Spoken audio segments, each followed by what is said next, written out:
यदि आप mutual fund में इन्वेस्टमेंट करने के बारे में सोच रहे हैं, यदि आप इन्वेस्टमेंट करना चाहते हैं और आप चाहते हैं कि हमारे अमाउंट पर जो हम इन्वेस्टमेंट करते हैं उस पर एक अच्छा रिटर्न देखने को मिले और रिस्क भी बहुत कम हो और ऐसी जगह पर इन्वेस्टमेंट किया जाए जहां पर सुरक्षित हो और सेफ हो और हमें रिटर्न भी अच्छा, तो इन्वेस्टमेंट हमेशा जोखिम भरा हो सकता है लेकिन रिस्क के और रिटर्न के अनुसार कम या बढ़ हो सकता है। सबसे पहले आपको ये बात क्लियर होनी चाहिए। दूसरी बात मैं बात करता हूं, यदि आप म्यूचुअल फंड में इन्वेस्टमेंट करते हैं या फिर स्टॉक मार्केट में इन्वेस्टमेंट करते हैं, तो एक्चुअली म्यूचुअल फंड में इन्वेस्टमेंट करते हैं तो वो स्टॉक मार्केट या फिर अन्य जगह पर ऐसी ही जगह पर इन्वेस्टमेंट किया जाता है जहां पर इससे रिटर्न आपको ज़्यादा मिल सके, ज़्यादा से ज़्यादा रिटर्न मिल सके। तो इस वीडियो में हम बात करने वाले हैं कि म्यूचुअल फंड में आपको रिटर्न किस प्रकार मिल सकता है, आप कौन सी म्यूचुअल फंड में इन्वेस्टमेंट कर सकते हैं, आपके हिसाब से कौन सा बेस्ट म्यूचुअल फंड हो सकता है, या फिर आप कैसे इसमें इन्वेस्टमेंट कर सकते हैं, आपको कितने चार्ज लग सकते हैं, इसके क्या है, हम 5 स्टेप्स में समझेंगे। सबसे पहले बात करेंगे कि म्यूचुअल फंड क्या होता है, दूसरा म्यूचुअल फंड कितने प्रकार के होते हैं और तीसरा होता है बेस्ट म्यूचुअल फंड, यानी कि आपके अकॉर्डिंग आप अपने हिसाब से कौन सी म्यूचुअल फंड में इन्वेस्टमेंट कर सकते हैं, और चौथा होता है हाउ टू इन्वेस्ट, यानी कि इसमें इन्वेस्टमेंट कैसे कर सकते हैं, और पांचवें की बात करें कि आपको इसमें चार्ज क्या देने पड़ सकते हैं या क्या चार्ज लगता है। बने रहिए वीडियो पर। मैं आपको वीडियो में आगे बढ़ने से पहले बता दूं, यदि आपने बिना स्किप किए इस वीडियो को पूरा देख लिया तो आपको म्यूचुअल फंड के बारे में कोई और अन्य वीडियो देखने की जरूरत नहीं पड़ेगी। शायद आपको सारी चीजें इसमें समझ में आ जाएंगी और आप बहुत अच्छे से सीख जाएंगे कि म्यूचुअल फंड क्या होता है। सबसे पहले हम बात कर लेते हैं म्यूचुअल फंड क्या होता है। भारत में 44 से भी ज़्यादा असिस्ट मैनेजमेंट कंपनियां हैं।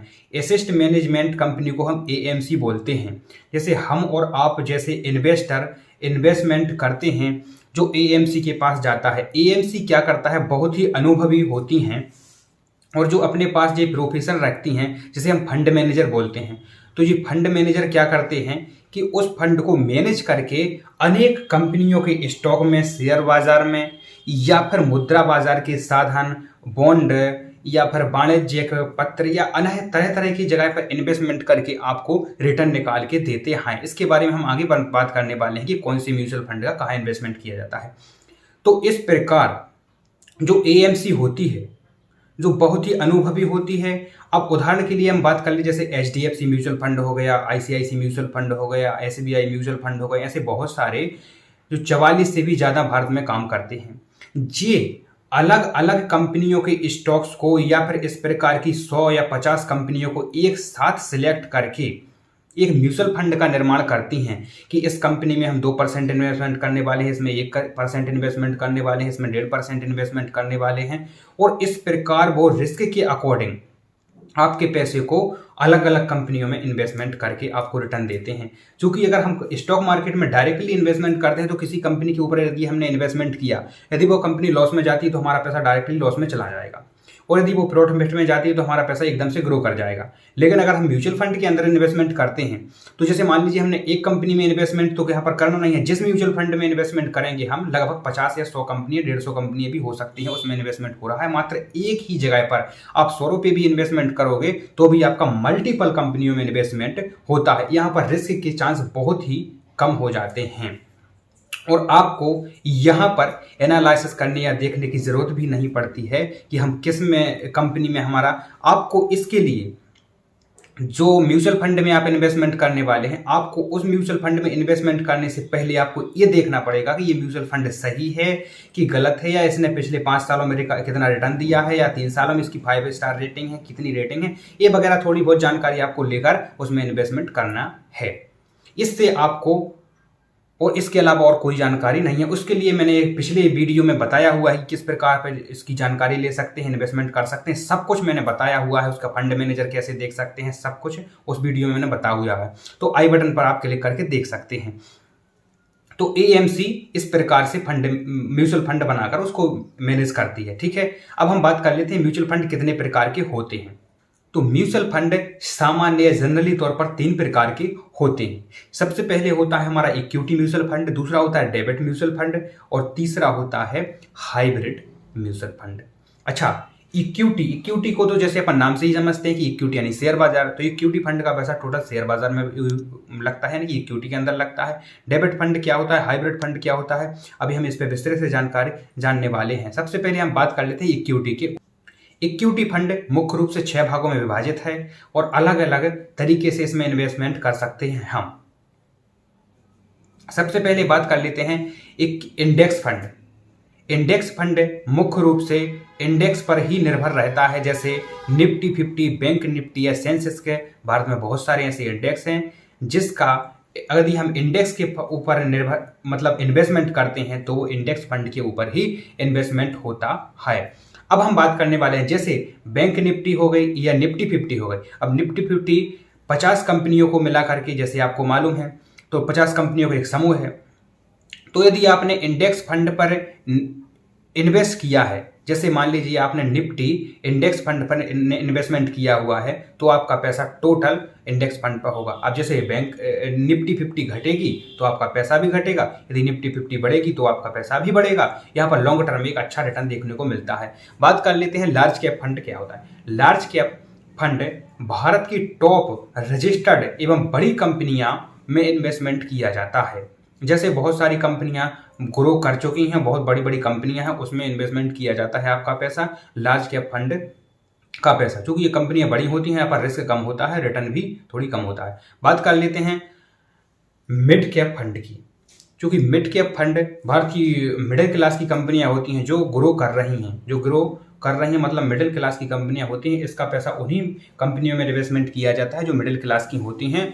इसमें थोड़ी रिस्क बढ़ जाती है और रिटर्न भी थोड़ा इससे बढ़ जाता है, लार्ज कैप से ज़्यादा हो जाता है। ठीक है, मिडिल क्लास की कंपनी में इन्वेस्टमेंट किया जाता है। अब बात कर लेते हैं स्मॉल कैप। तो स्मॉल कैप कंपनियां बहुत छोटी कंपनियां होती हैं जो अभी अभी शुरुआत हुई है, जिनकी जो मार्केट में ग्रो करने वाली है। फंड मैनेजर को लगता है कि आने वाले समय में बहुत अधिक कंपनी ग्रो कर सकती है और इसका अच्छा सब कुछ है, उसका पूरी एनालिसिस फंडामेंटल और सब कुछ देख करके फंड मैनेजर उसमें इन्वेस्टमेंट करता है। चूंकि जो कंपनी बहुत ही छोटी है, जैसे मान लीजिए कोई कंपनी 1000 करोड़ की है, तो 1000 करोड़ से उसको 5000 करोड़ या 10,000 करोड़ करने में उसको टाइम नहीं लगेगा या कम टाइम लगेगा। तो इस प्रकार वो है कई गुना बढ़ जाती है। तो आपका स्मॉल कैप फंड में पैसा मल्टीपल होने के चांस बहुत ज़्यादा रहते हैं, लेकिन यहाँ पर रिस्क भी ज़्यादा रहती है। जैसे कोई कंपनी स्टार्टिंग में शुरू हुई है और यदि वो अच्छे से मैनेज नहीं कर पाई तो लॉस में भी चली जाती है। तो अगर हम बात करें लंबे समय की या लॉन्ग टर्म की, तो लॉन्ग टर्म में स्मॉल कैप फंड में बहुत अच्छा रिटर्न देखने को मिलता है। बात कर लेते हैं हम मल्टी कैप की। तो मल्टी कैप फंड जो होते हैं, मल्टी कैप फंड का पैसा large cap fund, mid cap fund और स्मॉल कैप फंड, तीनों फंड के ऊपर इन्वेस्टमेंट किया जाता है पैसा, मल्टी कैप फंड का पैसा। लेकिन इसमें एक बाउंडेशन भी रहता है। जैसे मान लीजिए मल्टी कैप फंड के पास जो पैसा आता है, मल्टी कैप फंड का 25% जाएगा मिड कैप के पास और 25% जाएगा लार्ज कैप के पास और 25% जाएगा स्मॉल कैप के पास। यानी कि 75% पैसा इसको कंपलसरी सेबी की गाइडलाइन के अनुसार तीनों में इन्वेस्टमेंट करना होता ही है। इसके बाद 25% जो अमाउंट बचता है, इसके फंड मैनेजर उसको मैनेज करके उसमें से भी रिटर्न निकालते हैं। मतलब मिड कैप के अंदर हमने, मल्टी कैप के अंदर हमने यदि पैसा लगाया है तो वो तीनों के ऊपर इन्वेस्टमेंट होगा। ठीक है, इसके बाद हम जानते हैं flexi cap fund. Flexi cap fund का पैसा भी तीनों के ऊपर लगता है, यानी कि लार्ज कैप, मिड कैप और स्मॉल कैप। लेकिन इसमें कोई बाउंडेशन या गाइडलाइन नहीं रहती। यदि इसका फंड मैनेजर चाहता है कि हम 50% स्मॉल कैप के अंदर रखाएं और बाकी 2 पे और लगाएं, मिड कैप और लार्ज कैप पे, तो वो लगा सकता है। इसमें कोई बाउंडेशन नहीं रहता है। तो उसके अनुसार यदि उसको लगता है कि स्मॉल कैप अच्छी ग्रो कर रही है तो उसमें लगा देगा, यदि उसको लगता है कि लार्ज कैप अच्छी ग्रो कर रही है तो उसमें लगा देगा। तीनों में से कहीं पर भी इसमें इन्वेस्टमेंट कर सकता है फ्लेक्सी कैप फंड का पैसा। कुल मिला के ये इक्विटी का ही रूप है। ठीक है, अब हम बात करने वाले हैं तो डेबिट फंड क्या होता है। डेबिट फंड में बहुत ही लो रिस्क होता है और रिटर्न फिक्स रहते हैं और इसका पैसा ज़्यादातर इन्वेस्टमेंट किया जाता है कॉर्पोरेशन बॉन्ड, गवर्नमेंट बॉन्ड हो गया, यानी कि कंपनियों के बॉन्ड होते हैं या सरकारी बॉन्ड होते हैं, या फिर मुद्रा बाजार के साधन, वाणिज्यिक पत्र, सरकार द्वारा रिलीज किए गए टी बिल, या फिर ऐसी बहुत सारी ऐसी जगह पर इन्वेस्टमेंट किया जाता है जहाँ पर रिस्क कम हो और रिटर्न भी कम, मतलब रिटर्न रिस्क कम होगी तो रिटर्न भी कम ही मिलेगा, मतलब लॉस होने के चांस बहुत कम रहते हैं। तो डेबिट फंड का पैसा मुख्य रूप से यहीं पर ऐसी जगह पर इन्वेस्टमेंट किया जाता है जहाँ पर सुरक्षित हो। ठीक है, अब बात कर लेते हैं हाइब्रिड फंड की बात। तो हाइब्रिड फंड एक ऐसा फंड है जिसका पैसा दोनों जगह पर इन्वेस्टमेंट किया जाता है, डेबिट फंड के ऊपर और इक्विटी फंड के ऊपर, दोनों पे। इसके अलावा इसका पैसा गोल्ड में भी इन्वेस्टमेंट किया जाता है या और अन्य जगह पर भी इसके फंड में इसका पैसा इन्वेस्टमेंट कर सकते हैं। लेकिन ज़्यादातर इसका पैसा इक्विटी और डेबिट दोनों के ऊपर 50-50 कर देते हैं, इसके अलावा गोल्ड में भी लगा देते हैं। ठीक है, इसके बाद में हम बात करने वाले हैं इन्वेस्टमेंट। आपके हिसाब से कौन सा म्यूचुअल फंड इन्वेस्टमेंट के लिए बेस्ट हो सकता है, या आप किसमें इन्वेस्टमेंट कर सकते हैं, आप कैसे कर सकते हैं। तो अब हम बात कर लेते हैं कि आपके हिसाब से कौन बेस्ट हो सकता है। यदि आपके पास टाइम है 3 महीने से लेकर 1 महीने का भी हो सकता है और 3 साल के अंदर का यदि आप आपके लिए इन्वेस्टमेंट के टाइम है आपके पास, तो आप डेबिट फंड में इन्वेस्टमेंट कर सकते हैं, क्योंकि यहाँ पर रिस्क बहुत ही कम रहता है, रिटर्न फिक्स रहते हैं। यदि आप इसमें इन्वेस्टमेंट करेंगे तो आपका पैसा कभी माइनस में नहीं दिखेगा, प्लस में ही दिखेगा, बढ़ेगा ही, घटेगा कभी नहीं।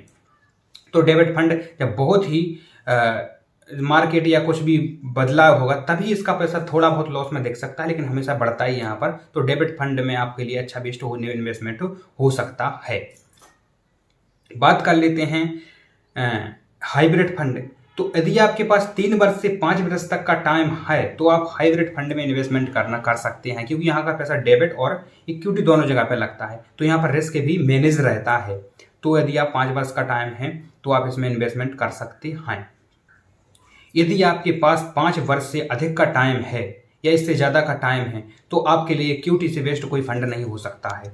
इक्विटी के अंदर आ जाते हैं। अब बात कर लेते हैं इंडेक्स फंड हो गया। इंडेक्स फंड में यदि आपके पास 5 से 10-15 वर्ष तक का मतलब 5 वर्ष से अधिक का टाइम है, 10 या 15 वर्ष का टाइम, तो आप इसके इंडेक्स फंड के अंदर इन्वेस्टमेंट करके एक अच्छा रिटर्न पा सकते हैं। यहाँ पर मल्टीपल रिटर्न मिलता है यदि आपको लॉन्ग टर्म के लिए इन्वेस्टमेंट करते हैं। आपने पिछले 10-15 साल का जो आप चार्ट देखेंगे निफ्टी 50 या बैंक निफ्टी या सेंसेक्स का कुछ कोई भी इंडेक्स का, तो एक अच्छा रिटर्न देखने को मिला है आपको। तो यहाँ पर टोटल पैसा इंडेक्स के ऊपर निर्भर होता है। अब हम बात कर लेते हैं लार्ज कैप के बारे में।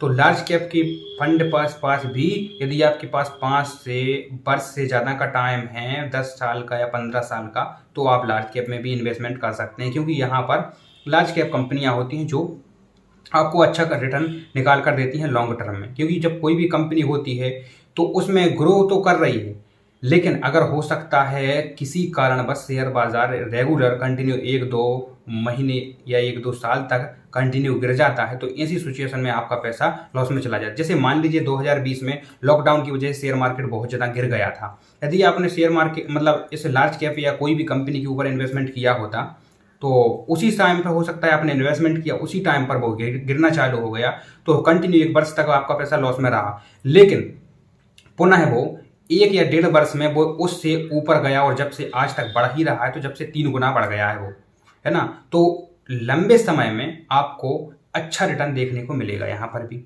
अब हम बात करते हैं मिड कैप। तो मिड कैप फंड में भी यदि आपके पास 7 वर्ष से 15 वर्ष तक का टाइम है तो आप मिड कैप में भी बड़ी सावधानी से अच्छा रिटर्न निकाल सकते हैं। यहाँ पर 10-15% का रिटर्न 20% तक का भी आसानी से आपको मिल सकता है।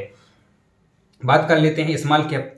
तो स्मॉल कैप फंड में यदि आप लॉन्ग टर्म के लिए इन्वेस्टमेंट करते हैं, 10 साल से ज़्यादा का आपके पास टाइम है, तो स्मॉल कैप से अच्छा कोई वेस्ट ऑप्शन नहीं हो सकता है, क्योंकि स्मॉल कैप फंड हमें बहुत अच्छा रिटर्न देखने को मिलता है इसके अंदर। यदि हमारे पास 20 वर्ष का, 15 वर्ष का, 10 वर्ष का टाइम है या फिर इससे ज़्यादा 30-40 वर्ष तक के लिए भी इन्वेस्टमेंट कर सकते हैं, तो इसमें आपको एक लॉन्ग टर्म में बहुत अच्छा, बहुत बढ़िया रिटर्न देखने को मिलेगा। यदि आप देखोगे इसके बहुत सारे म्यूचुअल फंड है, इस प्रकार चार्ट में देख सकते हैं आप। तो इस प्रकार देखोगे किसी ने 40% का भी रिटर्न दिया है, किसी ने 30% का भी रिटर्न दिया है, किसी ने 20% का भी रिटर्न, ये 3 वर्ष का है। यदि आप हम बात कर लेते हैं लॉन्ग टर्म में, क्योंकि अब ये कंटिन्यू 3 वर्ष तक अगर बढ़ता गया, तो यदि स्टॉक अगर नीचे गिर गया किसी कंपनी का, तो वो ये नीचे मैनुअली रूप से, यदि हम लॉन्ग टर्म में बात करें तो 15-20% का एवरेज रिटर्न बहुत अच्छे से हमें देखने को मिलता है। और यदि 15-20% का रिटर्न यदि हमें मिलता है तो एक लॉन्ग टर्म में कई गुना आपका अमाउंट हो जाएगा। मल्टीपल कंपाउंडिंग इंटरेस्ट के लिए मैंने वीडियो दूसरा बना हुआ है, उसमें आप देख सकते हैं। इसके बाद हम बात कर लेते हैं कि यदि आपके पास 5 वर्ष से 7 वर्ष तक का टाइम है तो आप इनमें से मल्टी कैप में भी इन्वेस्टमेंट कर सकते हैं, थोड़ा बहुत इसमें मैनेज करके, क्योंकि इनका फंड उसी पर ही तीनों पर भी, मतलब तीनों के ऊपर मेंटेनेंस करके भी चलता है। फ्लेक्सी कैप भी आपके लिए बेस्ट हो सकता है, 8 से 10, 15, 20 वर्ष का टाइम है तो, यानी कि लॉन्ग टर्म में आपको कोनो भी फंड में भी इन्वेस्टमेंट कर देंगे, किसी में भी इन्वेस्टमेंट करोगे तो रिटर्न अच्छा ही देखने को मिलेगा।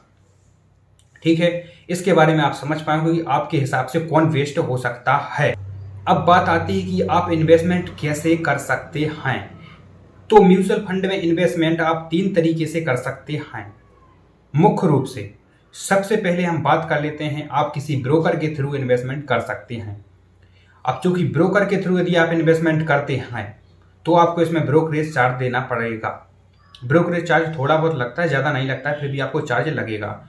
और जिसमें भी आप फंड में इन्वेस्टमेंट करोगे, यदि आप ब्रोकर के थ्रू इन्वेस्टमेंट करते हैं तो उसमें रेगुलर प्लान के अंतर्गत वो आएगा, उसमें डायरेक्ट प्लान नहीं लिखा रहेगा, उसमें रेगुलर प्लान लिखा आएगा। और यदि आप जिस म्यूचुअल फंड में इन्वेस्टमेंट करते हैं, सिलेक्टेड म्यूचुअल फंड की वेबसाइट पर जाकर डायरेक्टली वहां से इन्वेस्टमेंट कर सकते हैं इसमें, तो आप वहां से भी इन्वेस्टमेंट कर सकते हैं। डायरेक्ट ग्रोथ के माध्यम से इसमें इन्वेस्टमेंट हो सकता है। अब हम बात कर लेते हैं कि आप बहुत सारे मार्केट में एप्लीकेशन, ब्रोकर एप्लीकेशन हैं जो प्ले स्टोर पर बहुत सारे मिल जाएंगे आपको, तो इसमें इसके माध्यम से आप इन्वेस्टमेंट कर सकते हैं। और मेरे हिसाब से सबसे बेस्ट ऑप्शन ब्रोकर एप्लीकेशन होता है, क्योंकि यहाँ पर आप अधिक से अधिक कंपनियों, मल्टीपल कंपनियों के म्यूचुअल फंड आप यहाँ से देख सकते हैं। उसमें से आप इनका रिटर्न भी देख सकते हैं, आप इनका व्यू भी देख सकते हैं, सब कुछ देख सकते हैं। किस म्यूचुअल फंड ने कितना इन्वेस्टमेंट रिटर्न दिया है हमारे लिए, कितना किसने दिया है, और आप इसमें फिल्टर लगा के भी इसमें सिलेक्ट कर सकते हैं कि 3 वर्ष में कौन हाई रिटर्न गया है, कौन लो रिटर्न गया है। तो यहाँ पर बहुत सारे हजारों प्रकार के फंड आपको यहाँ पर देखने को मिलेंगे और आप किसी में भी इन्वेस्टमेंट कर सकते हैं। और आप अधिक से अधिक म्यूचुअल फंड में इन्वेस्टमेंट करके यहाँ पर एक ही प्लेटफॉर्म पे, एक ही जगह पर सब कुछ देख सकती हैं कि हमें प्रतिदिन भी आप देख सकते हैं कि कब कितना रिटर्न मिलने वाला है, और जब चाहें आप इसको रिडीम करके विड्रॉल भी कर सकते हैं। अच्छा, अब हम बात कर लेते हैं कि आप इसमें इन्वेस्टमेंट कैसे कर सकते हैं। तो लिंक डिस्क्रिप्शन में आपको एंजल वन, ग्रो, जीरोधा या फिर अन्य जिसमें भी आप इन्वेस्टमेंट करना चाहते हैं उसकी लिंक आपको डिस्क्रिप्शन में मिल जाएगी। उसके आप डेमेट अकाउंट खोल के इन्वेस्टमेंट करना चालू कर सकते हैं। अब आते हैं हम सबसे आखिरी और मेन पॉइंट पर कि इसमें आपको चार्ज कितना देना पड़ सकता है और क्या चार्ज लगते हैं म्यूचुअल फंड में इन्वेस्टमेंट करने के लिए। तो जब भी आप म्यूचुअल फंड में इन्वेस्टमेंट करते हैं तो आप 4 बातों का विशेष ध्यान रखें। ये आपको सिलेक्टेड म्यूचुअल फंड की नीचे प्रोफाइल में आपको देखने को मिल जाएगा, इस प्रकार जो वीडियो में देख रहे हैं आप। तो वहाँ पर आप देख सकते हैं कि म्यूचुअल फंड का एक्सपेंस रेटियो क्या है, एग्जिट लोड क्या है, उसका स्टाम्प ड्यूटी चार्ज कितना लगता है और अदर टैक्स क्या है। सबसे पहले हम बात कर लेते हैं एक्सपेंस रेटियो, जो कि हमेशा हर म्यूचुअल फंड का बढ़ता है, घटता है, कम बढ़ रहता है। एक्सपेंस रेटियो होता है जो क्या होता है, मुख्य रूप से हम इन्वेस्टमेंट करते हैं जो चार्ज होता है, तो जिस चार्ज ज़्यादा नहीं होता है, 0% से लेकर 2% तक का ये चार्ज होता है। किसी म्यूचुअल फंड में यदि हम इन्वेस्टमेंट करते हैं तो एक्सपेंस रेटियो 0 भी होता है। दूसरी बात कर लेते हैं एग्जिट लोड, उसका ज़्यादा हो सकता है, तो ये भी आपको देखना बहुत ज़्यादा ज़रूरी होता है। जब आप म्यूचुअल फंड में इन्वेस्टमेंट करते हैं उसका एग्जिट लोड भी देखें कि एग्जिट लोड का मतलब आप म्यूचुअल फंड्स को रिडीम करते हैं यानी कि उससे विड्रॉल करते हैं तो उसमें कितना चार्ज लग रहा है आपको।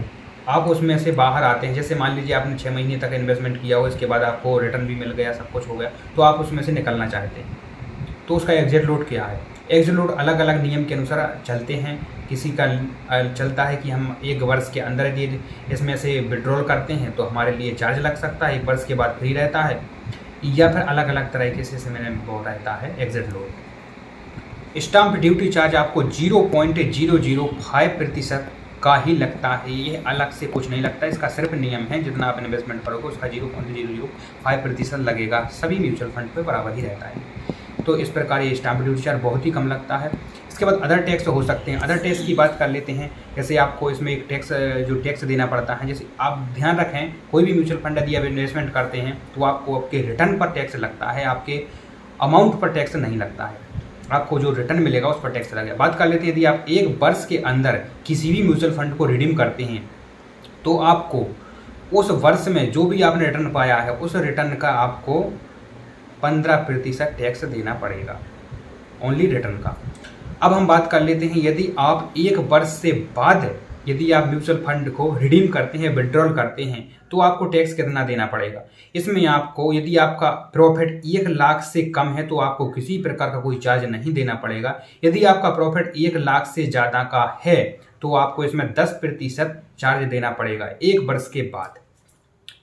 आशा करता हूं आपको इस वीडियो में सारी इन्फॉर्मेशन म्यूचुअल फंड के बारे में समझ में आ चुकी होगी और आप समझ चुके होंगे इन्वेस्टमेंट करने के लिए आपको इससे अधिक और जानकारी लेने की जरूरत शायद नहीं पड़ेगी।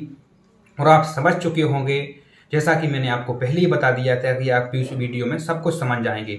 जानकारी अच्छी लगी हो या इस प्रकार के और रिलेटेड आप वीडियो देखना चाहते हैं तो चैनल को सब्सक्राइब कीजिए, वीडियो को लाइक कीजिए एवं दोस्तों को और सभी सोशल मीडिया प्लेटफॉर्म पर शेयर कीजिए ताकि लोग इन्वेस्टमेंट के बारे में सीख सकें और जान सकें और अपना जो अमाउंट है, जो दिन प्रतिदिन का पैसा घर पर रखे हैं या फिर वहां से उनको पैसा घट ही रहा है, बढ़ नहीं रहा है, तो मुद्रास्फीति की वजह से जो आपका पैसा कम हो रहा है उसको हम बाजार के अनुसार उसकी वैल्यू कैसे बढ़ा सकते हैं, उस पैसे को अपना ग्रो कैसे कर सकते हैं, तो इन्वेस्टमेंट के माध्यम से ही कर सकते हैं। तो उनको भी आप इन्वेस्टमेंट के लिए सचेत कर सकते हैं वीडियो को शेयर करके। नमस्कार।